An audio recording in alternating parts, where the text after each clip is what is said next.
اگر آپ نے کبھی میرے لیکچرز آن لائن دیکھیں ڈیموکریسی پر، آپ کو دلچسپ بات ایک بتاتا ہوں جو شوق کر دے گی آپ کو. وہ یہ ہے کہ لبرلز کون؟ لبرلز جمہوریت کی مخالفت کرتے تھے.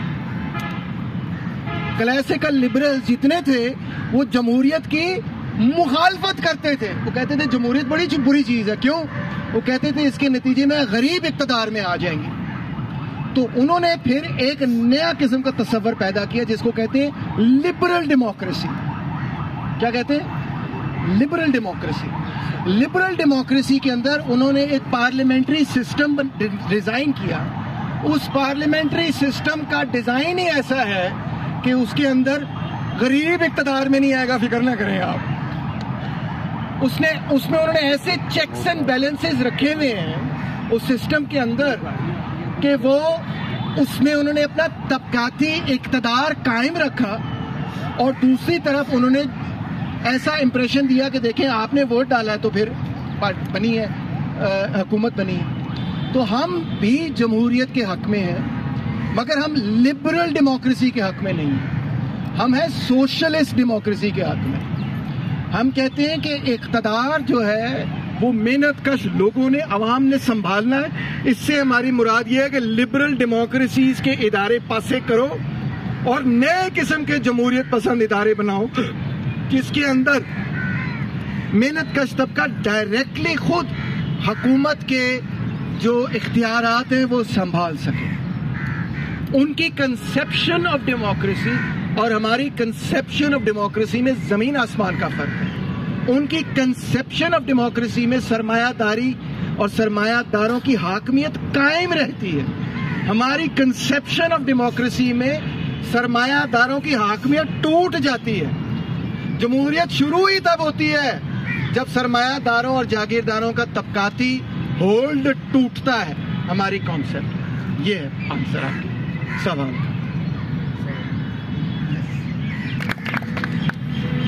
بہت شکریہ. سب سے پہلے مائن کامپ آپ نے پڑھی مگر آپ نے اس کتاب پہ غور نہیں کیا صحیح. اس کی وجہ یہ ہے کہ اس کتاب میں پوری کی پوری کتاب میں جو آرگیومنٹ ہے، نمبر ایک تو یہ ہے ہی غلط. آپ نے لکھا کہ سوشلسٹوں نے ورلڈ وار 1 شروع کی. نہ تو یہ بات مائن کامپ میں لکھی ہے نہ کبھی کسی نے یہ بات کی، کیونکہ سوشلسٹ تو اقتدار میں ورلڈ وار 1 کے بعد میں آئے ہیں.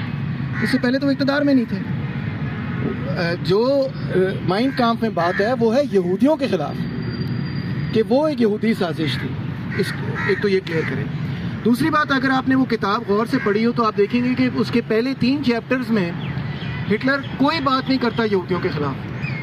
وہ اگر بات کرتا ہے تو جرمن سوشل ڈیموکریٹک پارٹی کے خلاف بات کرتا ہے. اگر وہ بات کرتا ہے تو بولشوک ریولوشن کے خلاف کرتا ہے کہ اس کو میں ختم کرنا چاہتا ہوں. اور وہ اپنی جسٹیفیکیشن بھی دیتا ہے. وہ کہتا ہے میں جرمن ایمپائر بنانا چاہتا ہوں. ورلڈ وار 1 میں وہ خود لڑا تھا اور اس کا مقصد یہ تھا. ورلڈ وار 1 ہوئی اس وجہ سے تھی کہ جرمنی بڑی تیزی سے آگے بڑھا تھا اور جرمنی جو ہے وہ ایک ایمپائر بننا چاہتا تھا جس طرح برٹن ایک ایمپائر تھا. فرانس کا پورا ایک ایمپائر تھا نارتھ افریقہ پہ اور انڈو چائنا پہ. برٹن کا پورا ایمپائر تھا افریقہ میں اور انڈیا میں اور امریکہ کے بڑے بڑے حصوں میں جو بعد میں ٹوٹ گیا. اسی طرح جرمنی اپنا ایمپائر بنانا چاہتا تھا اور ہٹلر اس چیز کا قائل تھا. وہ کہتا تھا جرمنی کو ایمپائر بنانا ہے. اور جرمنی کے ایمپائر بننے میں جو سب سے بڑی اس کو رکاوٹ نظر آتی تھی وہ تھی وائمار ریپبلک. وائمار ریپبلک وہ ریپبلک تھا جو کہ ورلڈ وار 1 کے بعد بنا جس کے اندر German social democratic party dominate کرتی تھی جو کہ ایک مارکسسٹ پارٹی تھی.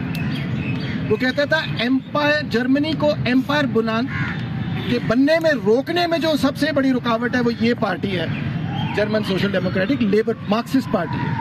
کیونکہ یہ برابری بروبری ایک سوشلزم کی بات کرتے ہیں. اس کو توڑنا ہے. اس کو توڑنے کے لیے پھر وہ یہ کہنا شروع کرتا ہے کہ یہ جو مارکسزم ہے یہ در حقیقت ایک یہودی سازش ہے.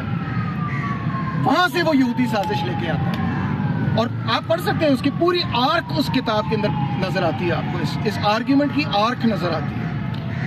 تو یہ یہودی سازش ہے. پھر وہ اس پروپیگنڈے کو تیز کرتا ہے اور تیز کرتا ہے اور وہ یہ کہتا ہے رشیا اور کمیونزم جو ہے وہ ایک جوئش بولشوک کنسپیریسی ہے. اور یہ آرگیومنٹ یورپ کے تمام سرمایہ داروں کو بڑی پسند آتی ہے اور یہی وجہ ہے کہ یورپ کے اندر بیشتر یورپ کے اندر جرمنی جو ہے اور نازیزم جو ہے وہ ریپڈلی پھیلتا ہے، حتیٰ کہ جرمنی کو کوئی بہت بڑی جنگ نہیں کرنی پڑتی پورے یورپ کو اپنے قابو میں لینے کے لیے، کوئی بڑی جنگ نہیں کرنی پڑتی، ماں سوائے فرانس میں تھوڑی سی لڑائی تھی، باقی یورپ میں تو ایسے جرمن فوجیں جو ہے جیت گئی تھیں.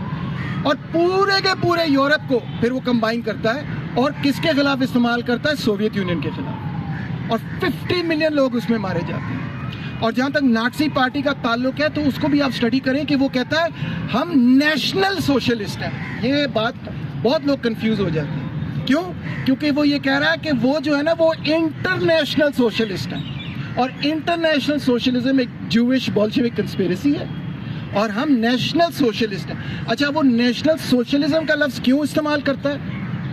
کیونکہ آٹو وان بسمارک 1870 سے یہ پالیسی اختیار کر رہا تھا کہ جرمن ریاست جرمن ورکرز کو کچھ ویلفیئر مراد دے کر ان کو استعمال کرتی تھی جرمن اسٹیٹ کو، پرشین اسٹیٹ کو پھیلانے میں، ایک جرمن ایمپائر بنانے میں.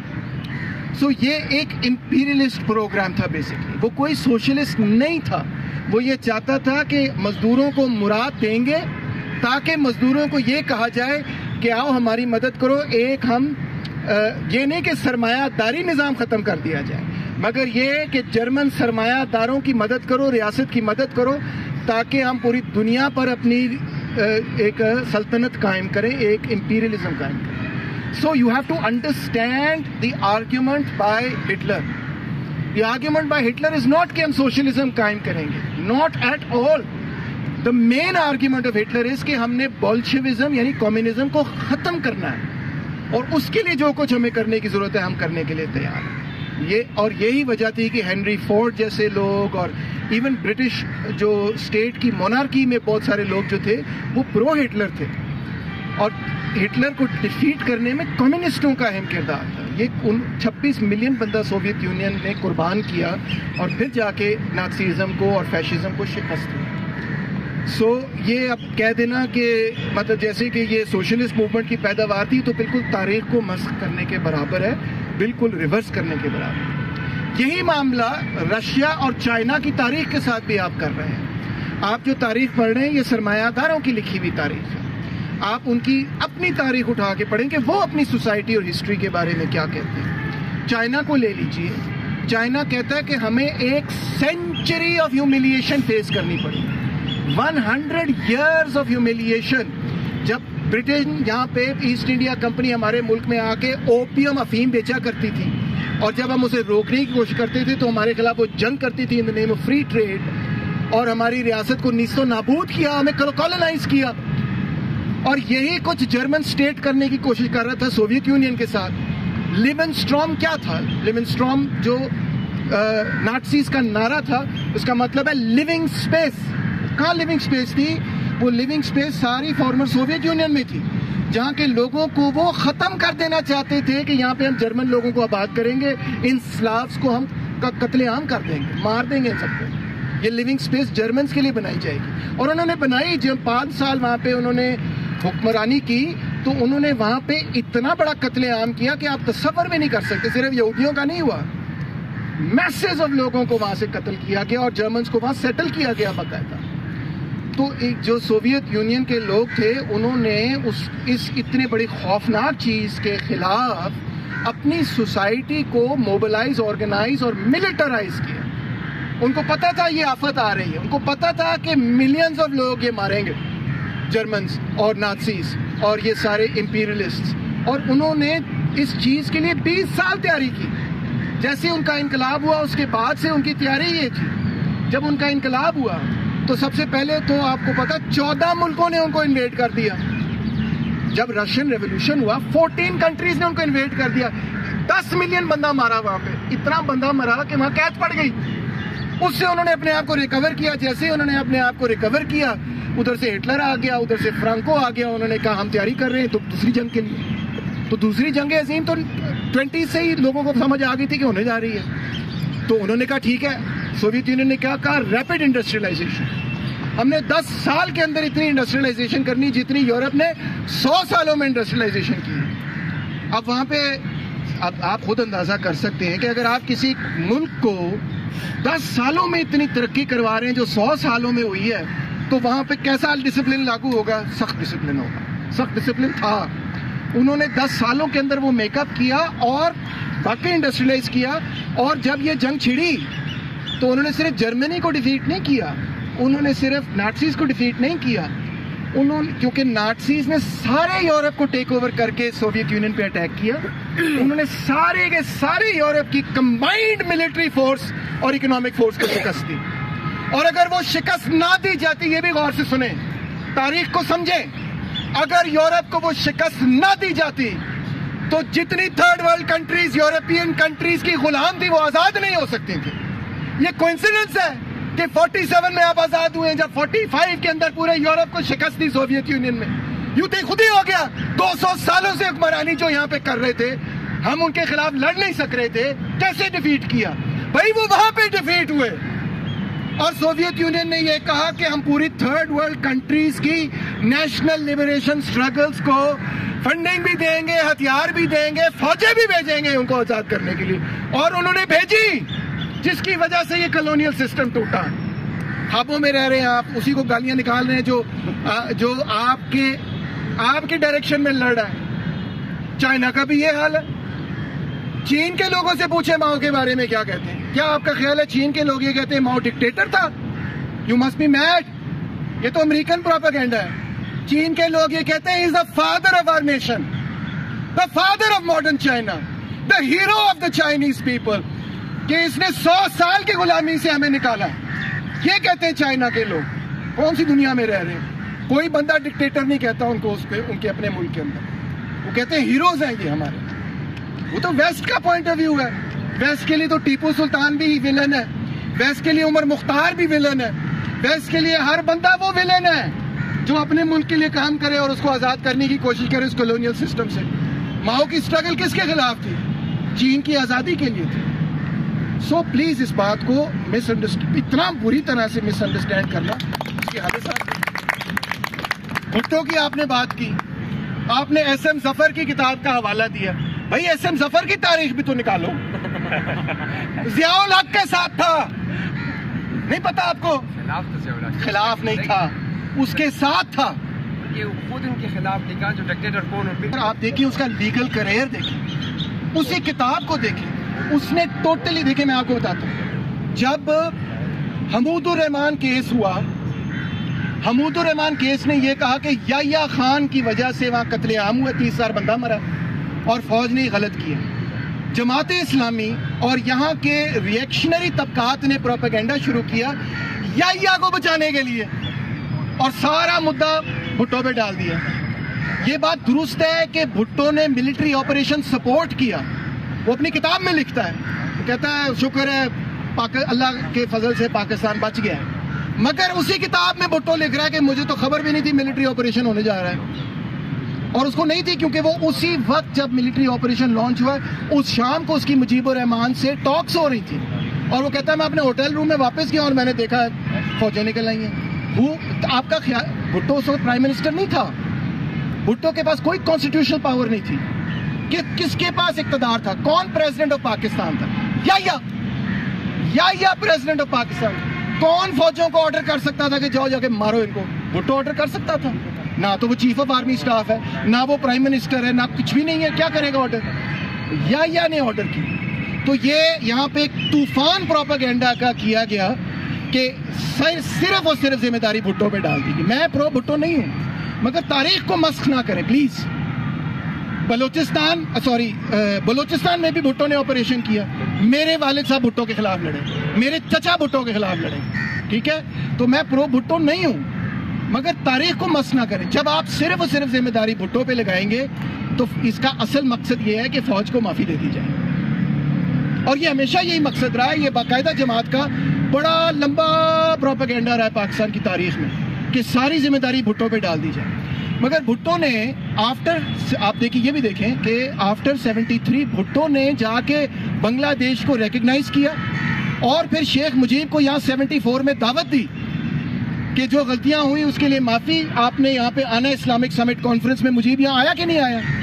ڈیفینیٹلی آیا. آپ کا خیال ہے فوج کو اچھا لگا ہوگا؟ نہیں. So he also rectified certain mistakes.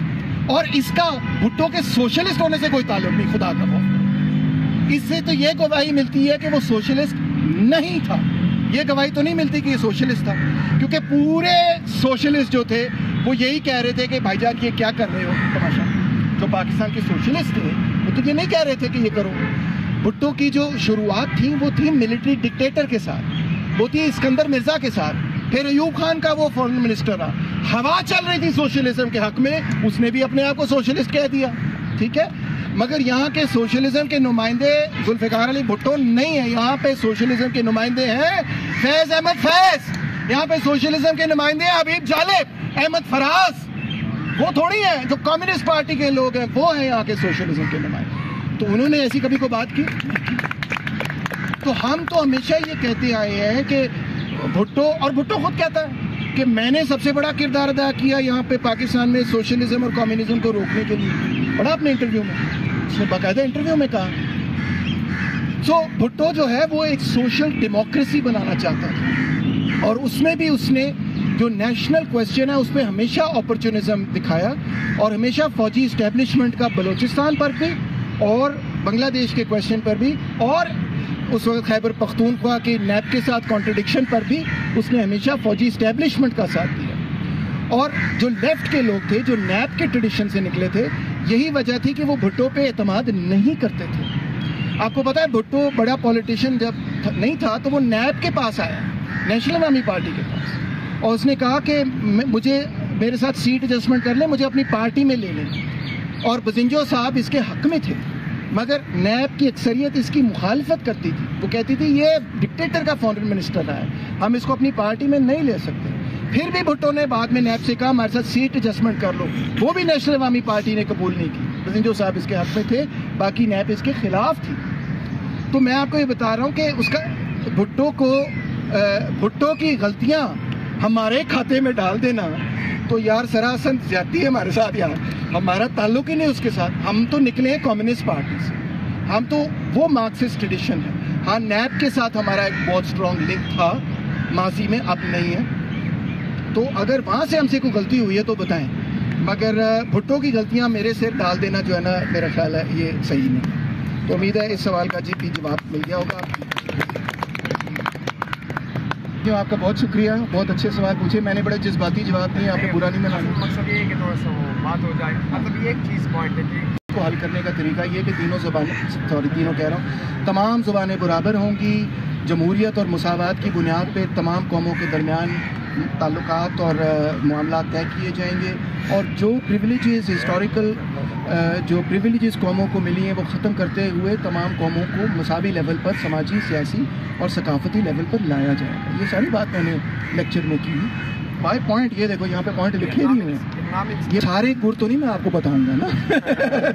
اس کی وجہ یہ ہے کہ ایز اے یونیورسٹی پروفیسر جب میں بات ایک موضوع پہ کر رہا ہوں تو میں اس موضوع پہ بات کروں گا. آپ نے سوال کیا تو ٹھیک ہے میں باقی جواب دے دیتا ہوں, مگر چلیں مختصر آپ کو بتا دیتا ہوں کہ لارج اسکیل انڈسٹری اسٹیٹ کے کنٹرول میں ہونی چاہیے. اسٹیٹ جو ہے وہ عوام کے کنٹرول میں ہونی چاہیے. لینڈ ریفارمز ہونی چاہیے پاکستان کے اندر. ایجوکیشن جو ہے فری اور یونیورسل ہر بندے کو ملنی چاہیے. ہیلتھ کیئر فری اور یونیورسل ہر بندے کو ملنی چاہیے. پاکستان کے اندر ایک پیپلز ڈیموکریسی ہونی چاہیے جس کے اندر لوگوں کا اختیار ہو. یہ سوشلسٹوں کا ایجنڈا ہے. ٹھیک ہے, کلیئر ہوگی بات؟ Okay, very good. تو میں بہرحال یہ کہنا چاہ رہا تھا کہ کبھی کبھار میں جواب دیتے وقت جذباتی ہو جاتا ہوں, مگر آپ نے برا نہیں منانا, کیونکہ آپ نے بڑے اچھے سوال کیے اور میں آپ کے حوالے سے جذباتی نہیں ہو رہا, تاریخ کے حوالے سے جذباتی ہوں. بس آپ نے یہ بات سمجھ لی, ٹھیک ہے. اور آپ نے بھی ادھر سے بھی کسی نے سوال کیا تھا, تو اگر میں نے کوئی ایسے ذرا جذبے میں آگے بات کر دی تو قطعی طور پہ یہ نہیں سوچنا کہ میں نے آپ کی ذات پر کوئی تنقید کی یا آپ کی پرسن ہوڈ پہ تنقید کی, ٹھیک ہے. It was wonderful to meet all of you, اور آپ نے بڑے صبر اور تحمل سے گرمی میں آپ بیٹھے رہے. وہ میرا بھائی تو دھوپ میں ہی بیٹھا ہوا ہے, چھاؤں میں بھی نہیں بیٹھا, گرمی میں خراب ہو گیا جیسے پی ٹی آئی والے کہتے تھے ایک زمانے میں. تو thank you so much for your wonderful invitation, for all your time.